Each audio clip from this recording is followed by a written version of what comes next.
कि आपका बच्चा हमारे पास है, हमें पैसे डालो नहीं तो हम आपके बच्चे को मार देंगे, और अगर हम जो बोलते हैं वो हमारी मांग पूरी नहीं करी तो आपके बच्चे को मार देंगे। मतलब 1,02,000 तक डलवा लिए थे हम। वीडियो के अंदर उसके हाथ में चाकू था। वो फिर बाद में उसी नाइट को कॉल आया उसके फ्रेंड के पास कि मैं तो सांवरिया सेठ हूँ। नमस्कार, आप देख रहे हैं राजीव टाइम्स और मैं हूं आपके साथ अपूर्व दत्त। इंदौर में साइबर ठगी का एक बेहद चौंकाने वाला मामला सामने आया है।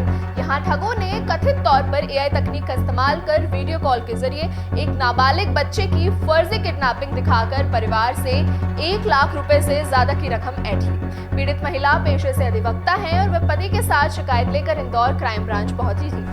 तो वो जयपुर निकल गया, उदयपुर निकल गया, तो वहाँ से फिर वो चित्तौड़ गया। चित्तौड़ से बोले मैं सांवरिया सेठ गया। फिर वो सांवरिया सेठ से निकला। एक बात तो तुमने सोशल मीडिया प्लेटफॉर्म पे डाल दिया होगा, कोई खबर हो? जी सर। हाँ, पूरा करा था सब। तुमने मिली ये सब स्क्रीनशॉट से वगैरह था, ये पेमेंट वाले स्क्रीनशॉट था हमारा। ये उनके पास इस टाइम पे थे नहीं था, वो डिलीट कर दिए थे। तो आज स्टेटमेंट वाला काफी पूरी कार्रवाई कर देना। फोटो वीडियो लाइव पे डाला था आपने। इकट्ठे करते जाओ, सारे एविडेंस को कलेक्ट कर लो, इसमें मैं एफआईआर रजिस्टर करा दूंगा।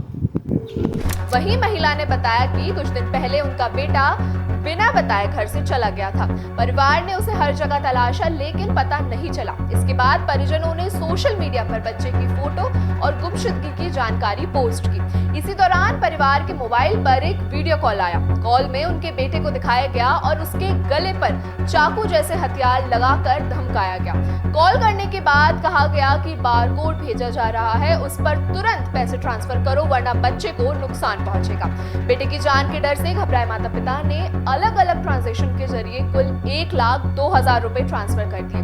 बाद में परिवार को जानकारी मिली कि उनका बेटा दोस्तों के साथ राजस्थान के सांवरिया सेठ मंदिर गया हुआ था और उसके साथ कोई भी घटना घटित नहीं हुई है। बच्चे ने खुद इस बात की पुष्टि की है। जैसी इस मामले में Rajesh Dandotiya DCP crime branch ने बताया कि प्रदेश या देश का संभावित ये पहला मामला हो सकता है जिसमें एआई की मदद से वीडियो कॉल कर फर्जी किडनैपिंग जैसे दृश्य से ठगी की गई है। क्या है कि हमारे बच्चा गुम हो गया था, मतलब घर से चले गया था, लेकिन एक फ्रॉड का कॉल ऐसा आया कि उसने पूरे वीडियो कॉल पे हमारा बच्चा दिखाया कि आपका बच्चा हमारे पास है, हमें पैसे डालो नहीं तो हम आपके बच्चे को मार देंगे। अच्छा, किस तरह से फोन आया था आपके पास, क्या बोला गया था? वीडियो कॉल आया था, उस पे हमारा बच्चा पूरा लाइव दिखाया गया था कि देखो आपका बच्चा ये रहा है, और अगर हम जो बोलते हैं वो हमारी मांग पूरी नहीं करी तो आपके बच्चे को मार देंगे। फोन करने वाले ने क्या बताया आपको, क्या बोला था, कितने रुपए की डिमांड करी? डिमांड तो उसने कम करके मतलब 1,02,000 तक डलवा लिए थे हमसे। पहले 30 डलवाए, फिर 30, फिर 25, 20 ऐसे करके उसने मतलब वो करा हमको और पैसे डलवाए।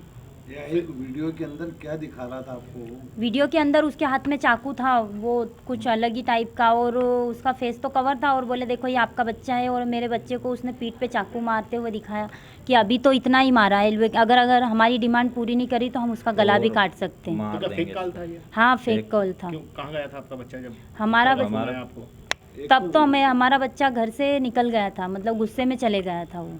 अच्छा, कहाँ चले गया था वो? फिर बाद में उसी नाइट को कॉल आया उसके फ्रेंड के पास कि मैं तो सांवरिया सेठ हूँ। अच्छा, ऐसा। वो फोन कब आया था, जो अज्ञात नंबर से फोन आया था आपको जिसमें चाकू मारते हुए बताया गया? फोन जो हमने सर्च करा तो वीडियो कॉल यूके का बता रहा था, और जिस नंबर से वो कॉल कर रहा था वो इंडिया का बता रहा था। ऐसे 2 नंबर से कॉल करा उसने। शिकायत आपने कहाँ करी? हमने MIG थाने पर करी थी। कितने साल का बच्चा है आपका? 16 साल का है। अच्छा, किस बात को नाराज होकर गया था ये घर से? वो पढ़ाई के चक्कर में स्कूल की बहुत सारी छुट्टियां कर ली थी, और स्कूल से कॉल आया था कि आपका बच्चा तो 2-3 महीने से इतने कम दिनों में स्कूल आ रहा है, और हमको ऐसा लगता है कि स्कूल जाता है और वो घर आ जाता है। तो हमको पता नहीं था, फिर स्कूल भी गए थे तो पता करा तो बोले आपके बच्चों की इतनी छुट्टियां हो गई है। तो उसको थोड़ा सा डांट दिया था कि अभी एग्ज़ाम आ रही है, 10th है, तो तू छुट्टी नहीं क्यों मना रहा है, कहाँ जाता है, या फिर हमको बता नहीं पढ़ना है, ऐसा कुछ उसको बोला। तो वो शाम को फिर कोचिंग तो अच्छे से गया, फिर कोचिंग से घर नहीं आया वो। किसी दूसरे को मालूम था कि आपका बच्चा नाराज होकर निकला या इस तरह से कुछ? नहीं, ऐसा तो किसी को कुछ भी नहीं पता था। हाँ, या किसी ने कर दिया हो इस तरह से फोन लगाने के लिए आप लोगों को? नहीं, ऐसा कुछ भी सोशल मीडिया पर कुछ डाला था? सोशल मीडिया पे हमने उसका फोटो वायरल करा था कि किसी को पता चले या दिखे मिले तो हमको कॉल करना करके। नंबर भी डाला था? हाँ, नंबर भी डाला था। जब उन्होंने चाकू दिखाया तो किस तरह से धमकाया था, क्या कहा? चाकू दिखाया तो उसने बोला कि देखो ये आपके कट मार दिया, और बोले देखो अभी तो मैंने इतना ही करा, अगर आप रुपए की डिमांड मांगी थी आपसे? डिमांड बोल तो दिया था फिर उसने गले पे चाकू मारने की धमकी दी और फिर बोला कि मतलब हम जितने बोले उतने आपको देना पड़ेंगे। तो पहले तो कम कम करके उसने 1,02,000 तक डलवा लिए थे फिर लास्ट तक। आज शिकायत में क्या आश्वासन मिला आपको? शिकायत में तो आप पूछे क्राइम ब्रांच आपको शिकायत करी थी। एडिशनल साहब ने सुना है, क्या बोला है? उन्होंने बोला ना कि मतलब ये तो पहला केस है लेकिन इस पे वो कार्रवाई कर रहे हैं और मतलब अभी तक तो हमको 2-3 बार यहाँ पर बुलाया भी है, मतलब हमारे केस पे ध्यान दे रहे हैं वो लोग और आगे भी मतलब लोगों को पता चले कि ऐसा हो सकता है, इसलिए उन्होंने इस पूजा प्रजापति। पहली बार किसी का फोटो दिखाकर माता पिता को ब्लैकमेल किया गया, किस तरह से आगे कार्रवाई की जाएगी? ये एक केस इस प्रकार है, इस तरह के एक साइबर फ्रॉड का मामला सामने आया जिसमें एक फैमिली थी जिनका बच्चा जो था वो 10th क्लास में पढ़ता था। जो बच्चे ने स्कूल बंक किया था तो उसको डांट दिया था, ट्यूशन किया था, वो ट्यूशन के बाद से फिर लौट कर नहीं आया। तो बच्चे के जो पेरेंट्स थे उनके द्वारा ढूंढा गया, गुमनिशान होने के बाद फिर MIG थाने में उसका गुमनिशान दर्ज कराया गया। फिर उसके बाद अगली और उन्होंने सोशल मीडिया प्लेटफॉर्म पर उसका फोटो डाल दिया था और कॉन्टैक्ट नंबर डाल दिए थे बच्चे की जानकारी देने पर। उसके बाद तुरंत ही उसके बाद फिर उसके उसी दिन शाम को लगभग उनके पास वीडियो कॉल आया और उसमें ये बताया गया कि तुम्हारा बच्चा हमारे पास है, और वो कवर्ड था उनका चेहरा और बच्चे को दिखाया गया और बताया गया बच्चे को हम मार देंगे अगर तुमने पैसा नहीं दिया। और उसमें फिर उनसे एक QR कोड दिया गया जिसमें कि उनके द्वारा बोला गया कि 1 लाख रुपये डाल दो। तुम 1,02,000 रुपये उनने डाल दिए, चूँकि उनके द्वारा देखा गया बच्चा उनके पास था।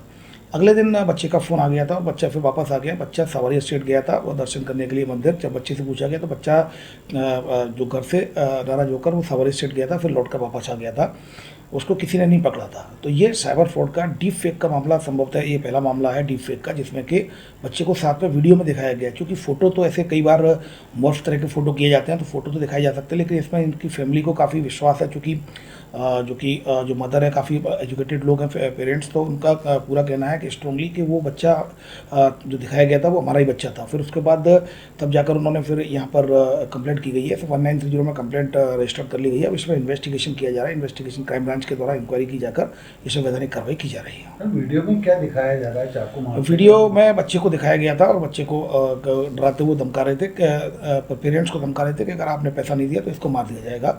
लेकिन ये पूरी तरीके से मामला ये साइबर स्कैम का साइबर फ्रॉड है। ये डीप फेक का मामला संभवतः ये पहला मामला डीप फेक का हो सकता है जिसमें कि बच्चे को दिखाया गया था और बच्चा उनके पास था ही नहीं, बच्चा मंदिर गया हुआ था। तो कहीं ना कहीं ये एक डीप फेक का पहला मामला है। इसमें फिलहाल क्राइम ब्रांच में इंक्वायरी रजिस्टर कर ली गई है, इन्वेस्टिगेशन किया है। सर वीडियो कॉल के भी मामले इस तरह के पहला मामला ये पहला मामला आया है और ये डीप फेक का मामला प्रतीत होता है। इसमें क्या करना चाहिए सर? देखिए, सबसे पहली बात मैं हमेशा कहता हूँ कि अपनी जो कि अब अगर कहीं बच्चा गुम होता है तो definitely parents social media platform पर डालते ही हैं, लेकिन हमेशा उसको वेरीफाइड करना चाहिए। अगर कोई वीडियो कॉल कर रहा है उसको, तो उसको वीडियो को भी अच्छे से वेरीफाइड करें, उसको फिर पुनः नंबर कॉल करके फिर वेरीफाई करें, क्योंकि आप एक बार में आपकी नज़रों का धोखा भी हो सकता है। कई बार आपको एकदम दिखाया जाता है और आप डरे हुए होते हैं, आपके सेंसेस डाउन होते हैं, तो उस समय आपको ऐसा लगता है कि शायद सामने वाला सही हो।